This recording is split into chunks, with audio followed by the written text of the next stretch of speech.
Hello students. आज हम लोग फिर से एक बार शाहजहाँ के बारे में पढ़ेंगे और शाहजहाँ के शासनकाल से संबंधित कुछ महत्वपूर्ण बातें जो कि उसके शासनकाल के प्रारंभिक वर्षों में घटित हुई, जैसे कि उसके समय हुए विद्रोह, अहमदनगर का मुग़ल साम्राज्य में मिलाया जाना, शाहजहाँ का विवाह, उसकी संतानें और वो किस प्रकार से गद्दी पर विराजमान हुआ। इन कुछ महत्वपूर्ण बातों पर हम लोगों ने चर्चा की थी। आज की इस क्लास में हम लोग उसके आगे चर्चा करते हुए उसके बल्ख एवं बदख्शां अभियान, ठीक है, कुछ उसकी स्थापत्य कला के बारे में और उसके शासनकाल से संबंधित कुछ अन्य महत्वपूर्ण तथ्यों को लेते हुए आज के इस लेक्चर को पूरा करेंगे और इन सारी अहम बातों को जानने का प्रयास करेंगे। तो चलिए स्टार्ट करते हैं।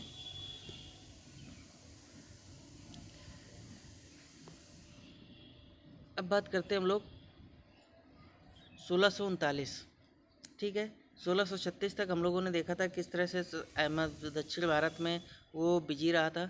इससे पहले एक हम लोग और भी चर्चा कर लेते हैं 1632 की महत्वपूर्ण घटना है जो हम लोगों ने नहीं देखी थी कि 1632 ईस्वी के आसपास इसने जो है हुगली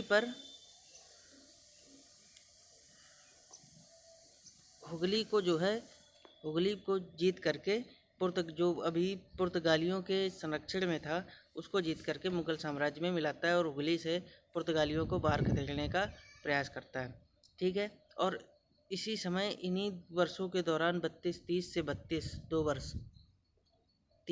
32 इन 2 वर्षों में गुजरात और शायद उड़ीसा की तरफ इतना भयंकर अकाल पड़ा था शाहजहाँ के शासनकाल के दौरान कि कहते हैं कि लोग अब इंसान का दुश्मन हो गया था। खाने के इतने लाले पड़ गए थे कि लोग एक दूसरे को मतलब मार कर खाने लग गए थे। यानी कि पीटर मुंडी ने, जो कि एक विदेशी यात्री था और वो इस शाहजहाँ के शासनकाल के दौरान भारत आया था, उसने जो है इस अकाल के विषय में बड़ा ही एक वर्णन प्रस्तुत किया है, दर्दनाक जिसको कह सकते हैं कि वर्णन प्रस्तुत किया है। उसने कहा है कि अब रिश्ते नाते कोई मायने नहीं रख रहे थे, ठीक है। कौन किसका भाई, कौन किसका पिता, भूख के आगे सब लाचार थे और इंसान जो है इंसानों का कातिल बना हुआ था। लोग एक दूसरे को काट कर खाने के लिए उतावले हो रहे थे। इस तरह सड़कों पर लाशें ही लाशें दिखती थी, ठीक है। इस तरह का विवरण जो है पीटर मुंडे ने इस अकाल के संदर्भ में दिया है। तो ये घटनाएं भी आप लोग याद रखेंगे और इम्पॉर्टेंट है कि आपसे अकाल का समय ना पूछ करके सीधे यही पूछेगा कि इसकी जानकारी हमको किसके द्वारा प्राप्त होती है। तो ठीक है, याद रखना पीटर मुंडी के द्वारा इसकी जानकारी प्राप्त होती है, ठीक है। वहीं अगर आपसे हुगली में पुर्तगालियों को कब परास्त किया तो वो डेट थी 1632 ईस्वी, ठीक है। तो ये चीज़ दोनों डेट्स भी आप लोग याद रखिएगा। अब चलिए हम नेक्स्ट बात करते हैं आगे। 1639 में शाहजहाँ ने दिल्ली के नज़दीक शाहजहानाबाद नामक नई राजधानी की नींव रखी थी, ठीक है। और ये दिल्ली की प्रमुख 7 शहरों में से एक मानी जाती है, ठीक है, शाहजहानाबाद। 1645 ईस्वी में, ठीक है, ये उसका निर्माण था। अब 1645 ईस्वी में उसके साम्राज्य स्थापित करने के लिए मध्य एशिया में कहाँ पर, खासकर बल्ख एवं बदख्शां,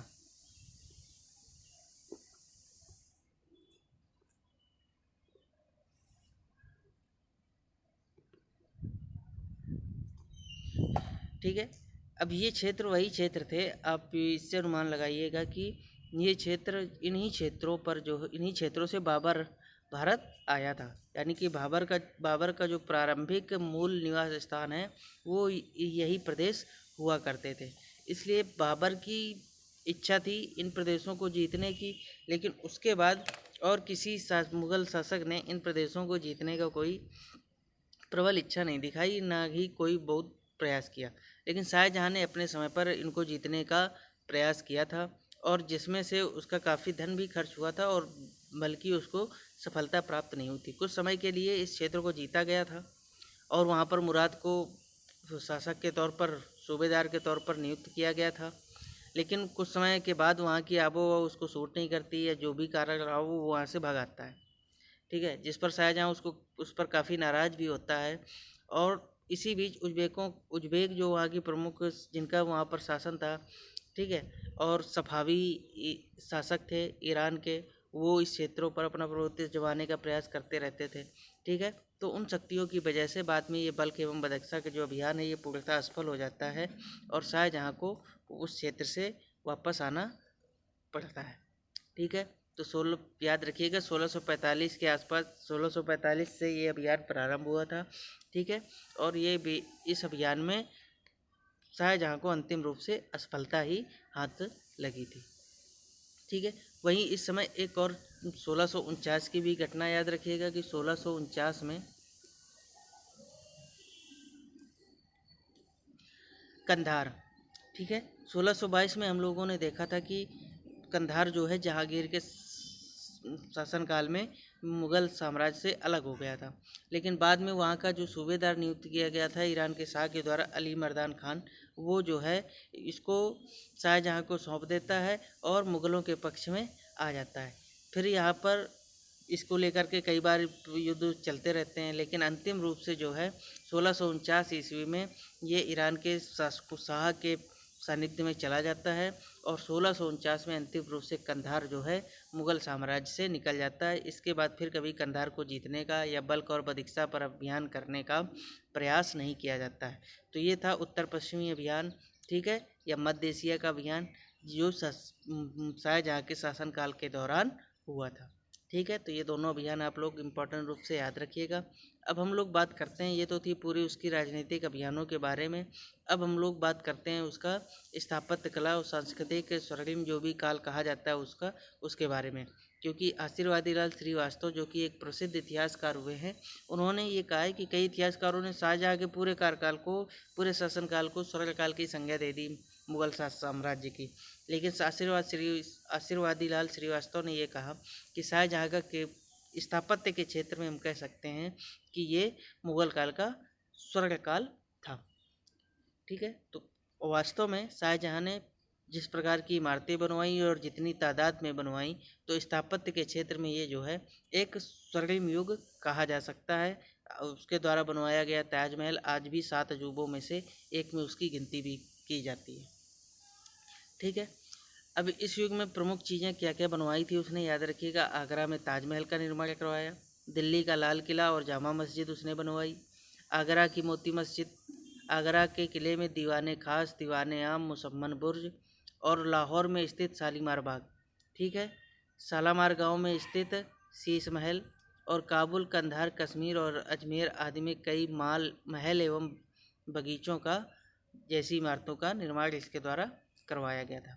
ठीक है, इसमें से आप लोग याद रखना कि दिल्ली का लाल किला जो है वो शाहजहाँ ने बनवाया था, क्योंकि कन्फ्यूजन होती है, और आगरा का लाल किला जो है वो अकबर ने बनवाया था। ठीक है, आपसे दिल्ली की जामा मस्जिद पूछे तो शाहजहाँ ने बनवाई थी, और अगर सिकंदरा की, फिर फतेहपुर सीकरी की जामा मस्जिद पूछे, आगरा की जामा मस्जिद पूछे तो वो फिर अकबर ने बनवाई थी। ठीक है, वहीं अगर आगरा की मोती मस्जिद की बात करें तो वो शाहजहाँ ने बनवाई थी। ठीक है, और आगरे के किले में जो कि अकबर के द्वारा बनवाया गया था उसमें भी उसने कुछ काम कराया था, जैसे वहाँ का दीवाने खास और दीवाने आम और मुसम्मन बुर्ज।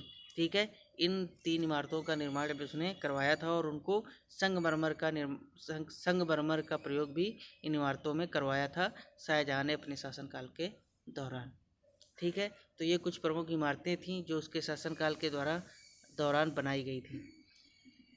नेक्स्ट हम बात करते हैं कि इसके दरबार में जो है पंडित राव के नाम से प्रसिद्ध एक कवि रहते थे, जिन्होंने गंगा लहरी और रस गंगाधर, ठीक है, इन प्रसिद्ध पुस्तकों की रचना की थी। ये उच्च कोटि के कवि, समालोचक तथा साहित्यकार थे। इसके दरबार में संगीतकार सूरसेन और सुखसेन आदि ये दरबारी संगीतकार थे। शाहजहाँ के सबसे बड़े पुत्र दारा शिकोह ने भगवद गीता और योग वशिष्ठ का फारसी में अनुवाद किया था। साथ ही साथ वेदों का भी संकलन किया था और सिर ए अकबर नाम से इसने उपनिषदों का अनुवाद करवाया था। ठीक है, सिर ए अकबर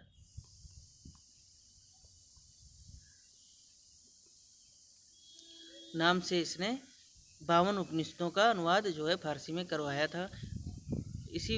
ठीक है, इसीलिए और ये सभी एक कारण थे। और जब कंधार पर उसने विजय प्राप्त की थी, ठीक है, कंधार पर 49 में जीतने के बाद 49 में कंधार अंतिम रूप से चला जाता है। उसके बाद हम लोगों ने देखा था हम 3 बार शाहजहाँ फिर से प्रयास करता है कंधार को वापस लाने का, जिसमें अंतिम जो प्रयास था उस प्रयास में दारा शिकोह को भेजा जाता है। तब वो कहता है कि मैं कंधार को मुग़ल साम्राज्य का 7 दिनों के अंदर हिस्सा बना करके रहूँगा, इस तरह की बातें करता है और चला जाता है। तब जो है उसको शाह बुलंद इकबाल की उपाधि प्रदान करता है कौन? शाहजहाँ। लेकिन वो उसमें असफल रहता है, केवल बातें थी। ठीक है, शाहजहाँ के शासनकाल में फ्रांसीसी यात्री बर्नियर और ट्रेवर्नियर, ठीक है, और इटालियन यात्री मनुची, इनका भी आगमन हुआ था। मनुची जो है ये बिल्कुल उत्तराधिकार युद्ध के समय आया था और इसने उत्तराधिकार युद्ध का आंखों देखा हाल जो है वर्णित किया है। साथ ही साथ बर्नियर ने भी इसके विषय में लिखा है उत्तराधिकार के युद्ध में। लेकिन मनुची का जो है वो आंखों देखा हाल उत्तराधिकार का पाया जाता है, क्योंकि वो इस समय तक लगभग गुजरात में उपस्थित था और उसके बाद फिर वो अन्य घटनाओं में जब दक्षिण में अभियान हुए तो वहाँ पर भी वो उपस्थित रहा था। ठीक है, इन्होंने शाहजहाँ के शासनकाल का वर्णन किया है। शाहजहाँ ने अपने शासनकाल में सिक्का चलाया था। ठीक है, अब उसके अगर हम सिक्कों की बात करें तो आना नामक एक इसने सिक्का चलाया था। ठीक है, शाहजहाँ एक बेशकीमती तख्त का पर आसीन होता था जिसे तख्ते ताउस कहा जाता था, इसी तख्ते ताउस को मयूर सिंहासन की संज्ञा दी जाती है और इसी में इसने जो है वो कोहिनूर हीरा को जड़वाया था, जिसको हम लोगों ने पिछली क्लास में डिस्कस किया था। ठीक है, नेक्स्ट हम लोग बात करते हैं 1657 ईस्वी में शाहजहाँ के बीमार होते ही उसके पुत्रों के मध्य सुल्तान बनने की होड़ जो है लग जाती है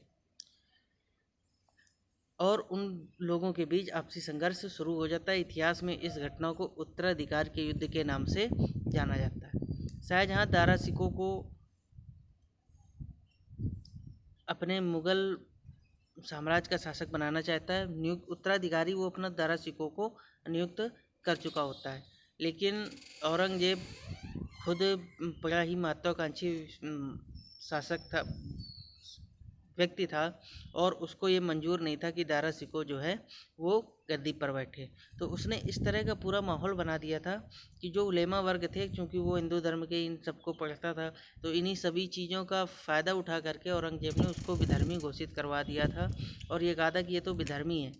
ठीक है, तो वहीं पर और शाहजहाँ और दारा शिकोह ने औरंगजेब के लिए पाखंडी शब्द कहा है। ठीक है, तो दोनों इस तरह से याद रखिएगा। शाहजहाँ दारा शिकोह को औरंगजेब ने क्या कहा? औरंगजेब ने कहा विधर्मी है। ठीक है, और इस तरह से उस पर अभियोग लगा करके बाद में जब वो पकड़ा जाता है तो उसको मृत्युदंड की सज़ा दी जाती है कि ये विधर्मी था। और दूसरी वहीं शाहजहाँ की बात करें तो वो औरंगजेब को जो है पाखंडी शब्द से का प्रयोग करता है। तो ये छोटी छोटी बातें हैं, क्वेश्चन वन में पूछ सकता है, तो इसलिए याद रखिएगा। इनके उत्तराधिकार के बीच कुल मिलाकर 5 युद्ध होते हैं, जिसमें से पहला था वो बहादुरपुर का युद्ध था। ठीक है, पहला युद्ध जो था वो कौन सा था? बहादुरपुर, जो कि शाह शुजा, जो कि बंगाल का उस समय शासक था, और उसके बीमार पर शाहजहाँ के बीमार होते ही वो खुद को स्वतंत्र शासक के रूप में नियुक्त कर स्वतंत्र शासक घोषित कर देता है मुग़ल सत्ता का, दिल्ली का। ठीक है, और वहाँ पर कब्जा करने के लिए वो दिल्ली की ओर कूच करता है, जहाँ बहादुरपुर में शाही फौज से यानी दारा शिकोह की सेना से जो है उसका युद्ध होता है और जिसमें वो परास्त हो जाता है और पुनः जो है वो वापस चला जाता है बंगाल। तो ये था पहला युद्ध बहादुरपुर का। दूसरा युद्ध होता है धर्मत का युद्ध। ठीक है, धर्मत का युद्ध जो है मोस्ट इम्पॉर्टेंट था। और इसी युद्ध में जो है बाद में फिर शाहजहाँ, औरंगजेब और जो मुराद है जो उस समय गुजरात का सूबेदार था, ये दोनों आपस में संधि कर लेते हैं। और अंतिम रूप से जो है सामूगढ़ का युद्ध होता है दारा शिकोह से और औरंगजेब और मुराद की संयुक्त सेना से, जिसमें दारा शिकोह परास्त हो जाता है और उसके बाद उसको जो है वहाँ से वापस जाना पड़ता है। इसके बाद सामूगढ़ के बाद एक खजुआ का युद्ध भी होता है। ठीक है, और उस खजुआ के युद्ध में क्या करता है कि ये जो है मुराद की मृत्यु करवा देता है। मुराद के खिलाफ इसका युद्ध होता है और मुराद की जो है बाद में हत्या करवा देता है। और इसके बाद अंतिम युद्ध जो है वो देवराई का युद्ध लड़ा जाता है, इस उत्तराधिकार युद्ध का, जिसमें से बाद में दारा शिकोह को पकड़ लिया जाता है और उसको बंदी बना करके राजमहल में लाता है। बंदी बना करके उसके पूरे नगर में कहते हैं कि नग्न करके औरंगजेब उसको जो है पूरे शहर में उसको घुमाता है, गधे में बैठा के घुमाता है। ठीक है, पूरी तरीके से उसको जो है जलील करता है। कहते हैं कि बर्नियर जैसा और पीटर मुंडी जैसा वर्णन करते हैं कि उस दशा को देख करके जो सारी प्रजा है वो पूरे भर भर आंसू, मतलब पूरा ये सारी दशा देखकर उसको रो रही थी, लेकिन औरंगजेब को इसका कोई प्रभाव नहीं पड़ रहा था और बाद में उसकी जो है उसका कत्ल कर दिया जाता है और अंतिम रूप से उसको हुमायूं का जो मकबरा है वहाँ पर उसको दफना दिया जाता है। ठीक है, तो ये था पूरा उत्तराधिकार का युद्ध। और इस उत्तराधिकार युद्ध में जो अंतिम रूप से विजय प्राप्त होती है वो होती है औरंगजेब को, और इसी वजह से अगला शासक जो है वो औरंगजेब नियुक्त हो जाता है। ठीक है, अगला शासक जो है औरंगजेब बनता है। औरंगजेब इतने में ही नहीं रुका, उसने मुराद बख्श को हराकर उसकी हत्या करवा दी। ठीक है, साथ ही अपने पिता शाहजहाँ को बंदी बनाकर आगरा के किले के शाह बुर्ज में बंदी बनाकर रखवा दिया। इस समय उसकी सबसे बड़ी बहन जहाँ आरा बेगम भी अपने पिता के साथ रहती थी। ठीक है, इन्हीं 8 वर्ष उसने अपने पिता की सेवा की थी, शाहजहाँ की सेवा की थी। और 8 वर्षों की इस बंदी जीवन को व्यतीत करने के बाद 1666 ईस्वी में जो है शाहजहाँ की मृत्यु हो जाती है और उसके शव को भी मुमताज़ महल की कब्र के साथ ही ताजमहल में दफन कर दिया जाता है। ठीक है, तो शाहजहाँ एकमात्र ऐसा मुगल शासक था जिससे उसके पुत्र ने ही बंदी बना लिया था। इसके पहले किसी भी मुगल शासक की बात कर रहे हैं हम, किसी भी, चाहे वो बाबर के बाद हुमायूं रहा हो, हुमायूं के बाद अकबर रहा हो, अकबर के बाद जहांगीर रहा हो। जहांगीर ने विद्रोह किया था लेकिन गद्दी पर वो अकबर की मृत्यु के बाद ही बैठा था। वहीं पर शाहजहाँ भी जहांगीर की मृत्यु के बाद ही गद्दी पर बैठा था। लेकिन औरंगजेब पहला ऐसा शासक हुआ जो अपने पिता के रहते हुए भी गद्दी पर बैठ गया था और उसने अपने सारे भाइयों को मरवाया भी था और साथ ही साथ अपने पिता को भी बंदी बना लिया था। तो इस प्रकार से वो एक इस प्रकार की पहली घटना शाहजहाँ के शासनकाल में अंतिम वर्षों में देखने को हमको प्राप्त होती है। ठीक है, तो ये था पूरा शाहजहाँ